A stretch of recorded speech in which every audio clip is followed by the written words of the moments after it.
This is a letter for the one doing quiet work no one claps for. If that sentence found you, it was meant to. I don't know which hour you keep for yourself. Maybe it's before the house wakes up. Maybe it's after everyone stops needing you. But I know what it costs because I pay the same bill. Nobody thanks you for it. Nobody sees the ledger. And some nights that silence gets heavy enough to feel like proof that it isn't working. It is working. That's what this letter is about. Give me 8 minutes alone if you can. First, the thing nobody tells you about applause. You were trained to need it before you could walk. Claps for first steps. Stars on homework, likes on everything, since somewhere in there. The wiring fused, witnessed became real, unwitnessed became nothing. So now when you do the hardest thing you've ever done, are becoming someone in a room with no audience, your own brain files it under nothing. That's not weakness. That's the wiring.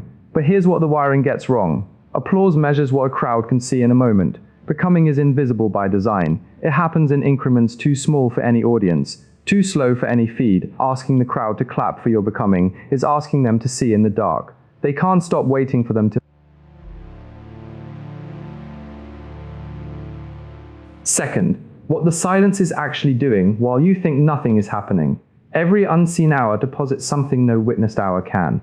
Evidence that you don't perform. A person who works only when watched is an employee of other people's attention. The quiet hour makes you self-employed, and the deposits compound. Not like the feed hour, like soil. You put in 100 invisible days and the surface shows nothing. Day 101, something breaks through, and everyone calls it sudden. I've watched it happen. The ones who kept going in silence didn't get lucky. They got quiet long enough for the compounding to finish. The silence you're sitting in right now, the one that feels like being forgotten. That's not the absence of progress. That's what compounding sounds like.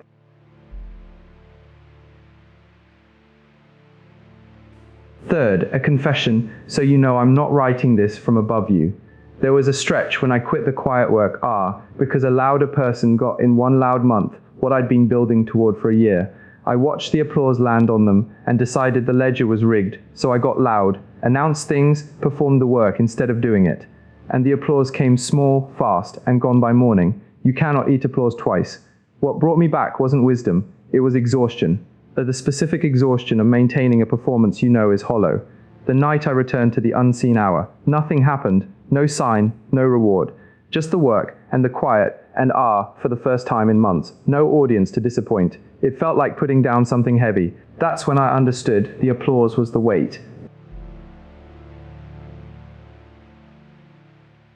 So here's the only instruction in this letter. Tonight, do 1 hour that no one will ever know about. Not an hour you'll mention later. Not an hour you're saving for a story. An hour with no witness ever at all. Then pay attention to what happens in your chest when it's done and there's nobody to tell.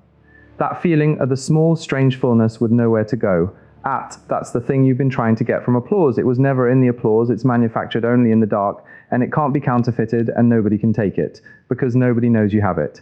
21 nights of that and you won't recognize your need for the crowd.